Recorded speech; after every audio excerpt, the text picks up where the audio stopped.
یہ دروازہ جو ہے حضرت سید عبداللطیف بری امام بادشاہ کے روزے کا تھا۔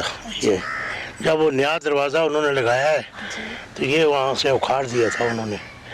یہ ان کے خلیفہ ہیں دبنگ شاہ بادشاہ، اور یہ کم از کم 300 سال پرانا ہے۔ جب بری سرکار آئے اور ان کا روزہ جو ہے جہانگیر نے بنوایا تو اس وقت یہ دروازہ وہاں تھا، پھر بعد میں انہوں نے یہ نیا دروازہ لگایا تھا تو یہ اکھیڑ دیا تھا وہاں سے۔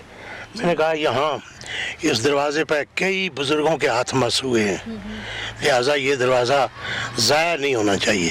تمہارے آستانے سے زمانہ کیا نہیں پاتا، تمہارے آستانے سے زمانہ کیا نہیں پاتا، کوئی بھی در سے خالی مانگنے والا نہیں جاتا، بھر دو جھولی میری یا محمد مدینہ، بھر دو جھولی میری تاجدار مدینہ، بھر دو جھولی۔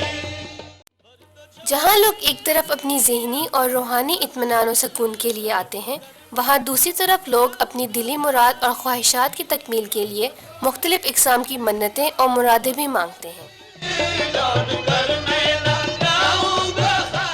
بعض لوگوں کا اعتقاد ہے کہ یہاں دیوں میں موجود تیل لگانے سے جوڑوں اور ہڈیوں کے امراض ٹھیک ہو جاتے ہیں۔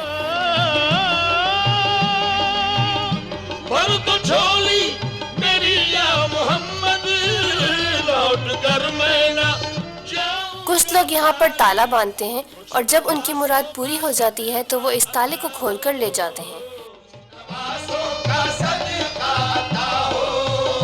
در پہ آیا ہوں بن کر سوالی۔ یہاں موجود مختلف مقامات پر رنگ برنگے کپڑوں کی قطرینیں بھی دکھائی دیں گی، یہ بھی منتیں اور مرادیں مانگنے کا ایک طریقہ ہے۔ ہم ہیں رنج و مصیبت کے مارے ہوئے، سخت مشکل میں ہے غم سے ہارے ہوئے، یا نبی کچھ خدا را ہمیں بھیک دو، یا نبی کچھ خدا را ہمیں بھیک دو، در پہ آئے ہیں جھولی پسارے ہوئے، بھر دو جھولی میری سرکار۔